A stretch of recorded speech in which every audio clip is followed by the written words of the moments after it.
आए हुए सभी संत भगवानों को शत शत नमन करते हैं। जय हो प्रभु, आपकी जय हो। ये जो संत भगवानों का तेज है, अग्नि में तेज को शत शत नमन करते हैं। वह किसी बाहरी आडंबर से नहीं, बल्कि स्वयं की तपस्या से, अग्नि संस्कार से प्रकट होता है। संत भगवानों का जीवन स्वयं एक साधना होता है। उनकी तपस्या के प्रभाव से ही वो स्वयं ब्रह्म ऋषि, महर्षि, मुनि जैसी उपाधियां प्रकट करते हैं। ये उपाधियां किसी ने दी नहीं होती, ये तो जब हमारे संत भगवान तपस्या करते हैं तब स्वयं उन्हें मिलती हैं।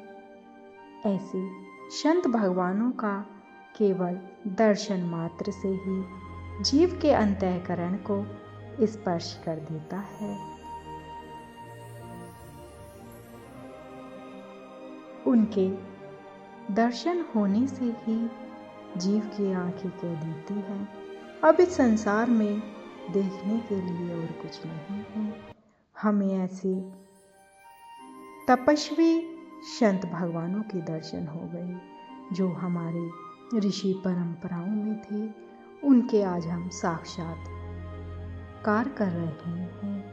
मन स्वयं शांत होने लगता है और जीवन की दिशा स्वयं बदलने लगती है। इसलिए परम पूजनीय श्री विभाधक मुनि कहते हैं, हमें ऐसे संत भगवानों के दर्शन अवश्य करने चाहिए। उनके समीप जाकर नमन करना चाहिए। उनकी सेवा भाव प्रकट करना चाहिए उनके प्रति, जिससे कि वो आशीर्वाद हमें प्रदान करे। हमें उनके आशीर्वाद को ग्रहण करना चाहिए और जहाँ संभव हो उनकी उसी प्रकार से सेवा करनी चाहिए। संत भगवानों की सेवा कोई देह की सेवा नहीं होती, वह मन के विकारों की शुद्धि का मार्ग होती है। कि संत सानिध्य में बैठकर हमें उन वचनों को सुनना चाहिए, उन शब्दों को ग्रहण करना चाहिए जो हमारे संत भगवानों ने तपस्या के द्वारा प्राप्त किए हैं। उस एक शब्द को ही पाकर जीवन और जन्म धन्य हो जाता है। संत भगवान बहुत कम दिखाई देते हैं। वे संसार में बहुत अधिक घूमते नहीं, क्योंकि वे अपने परमात्मा में, अपने सतगुरु में ही लीन रहते हैं। वे प्रचार के लिए नहीं, परिवर्तन के लिए होते हैं कि उन्हें अपनी प्रकृति को, अपनी सृष्टि को संतुलन में कैसे रखना है, उसके लिए वो यज्ञों का अनुष्ठान करते हैं, जिससे कि वो सृष्टि संतुलित रहे। इसलिए वो हर स्थान पर नहीं मिलते, पर जहाँ मिलते हैं वहाँ जीवन का मोड़ बदल जाता है।